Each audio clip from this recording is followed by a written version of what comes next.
Bonjour et bienvenue dans l'émission Brève de poésie. J'ai le plaisir aujourd'hui de présenter le recueil de Philippe Coleman, À la marge du ciel, publié aux éditions Le Coudrier et préfacé par Philippe Leux. Vous voyez aussi les illustrations de l'auteur, Philippe Coleman. Une très belle couverture et quelques très belles, magnifiques illustrations à l'intérieur du recueil que je vous invite à découvrir en vous le procurant. Le recueil se décide en plusieurs parties, en trois parties, intitulées Saisonnier, Sursitaire et Confluence. Je vais donc vous en lire des extraits. La vie.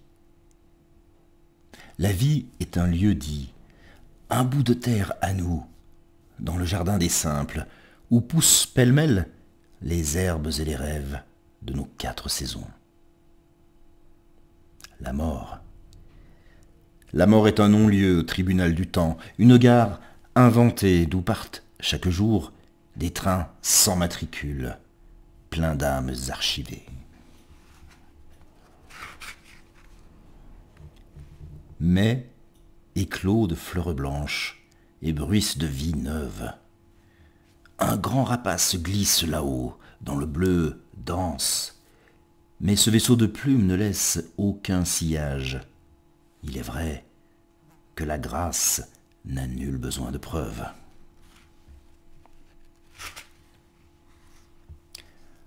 La mer n'a pas changé, mais reste sur ses gardes, et l'on entend toujours la mouette sonner.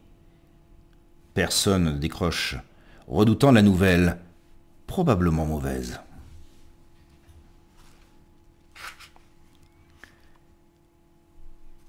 Sous la frondaison en vitrail de ciel, on sent palpiter la ferveur des ombres, un frémissement de vie invisible.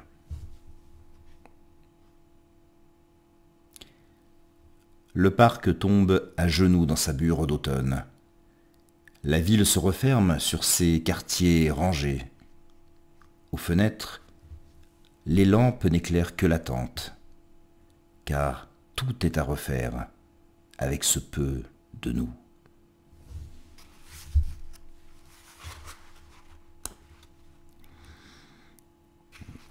Les textes de la seconde partie. Vivons-nous pour comprendre l'épuisante raison de nos années perdues et mesurer le temps qui nous sépare encore de la dernière éclipse?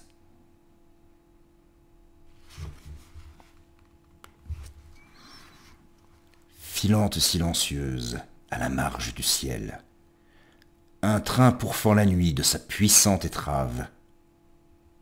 Vers quelle gare ultime? Pour quel vœu formuler?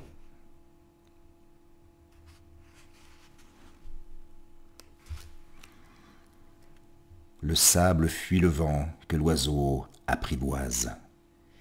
Il nous fallait des ailes pour convaincre le ciel.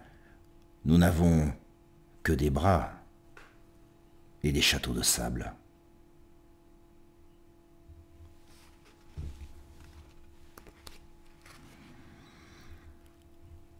Parfois l'aube croasse dans des arbres aveugles. On se lève sans fin, la tête déjà lourde de cailloux concassés par le burin des mots, aspirant au silence profond d'un café noir.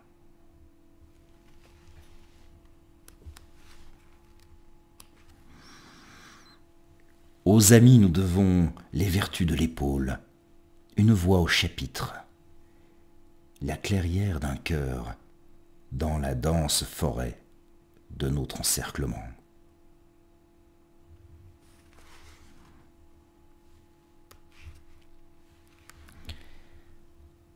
Ne parle pas d'amour si tu ne peux offrir qu'une bouche suspecte, des yeux carillonnés ou des mains ébahies. Il faut aussi un cœur, petit point palpitant dans un corps de fortune, pour donner la mesure de cette déraison.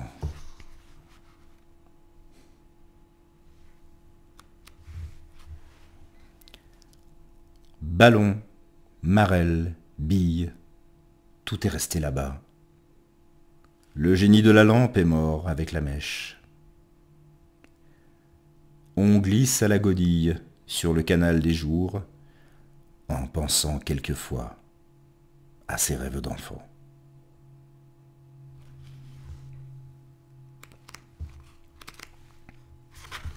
Oups, pardon. À l'absence, à la perte, le temps ne change rien. Simplement le chagrin lentement rétrécit, jusqu'à ne plus former qu'un silence brumeux. La mémoire cahote sur des sentiers privés. La peau est orpheline. Le corps vieillit en berne. Le couloir de la nuit se traverse à genoux vers le jour qui se lève et les enfants qui jouent.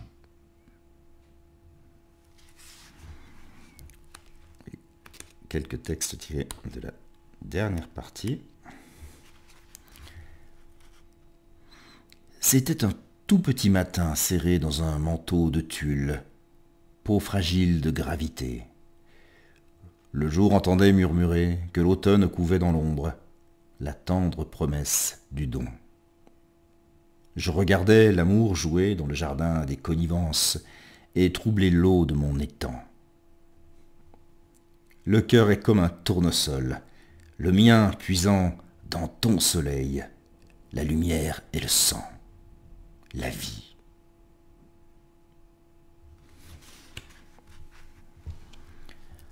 La vie boit à la source des amours vertébrales, celle qui porte le temple plus haut que cathédrale, jusqu'à la nef du ciel où se posent les anges.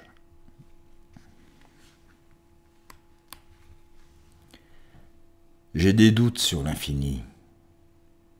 Or tu es là, mon amoureuse, incarnation de l'absolu, cartographe de mes confins, à trouver que ma peau vécue a comme un goût d'éternité.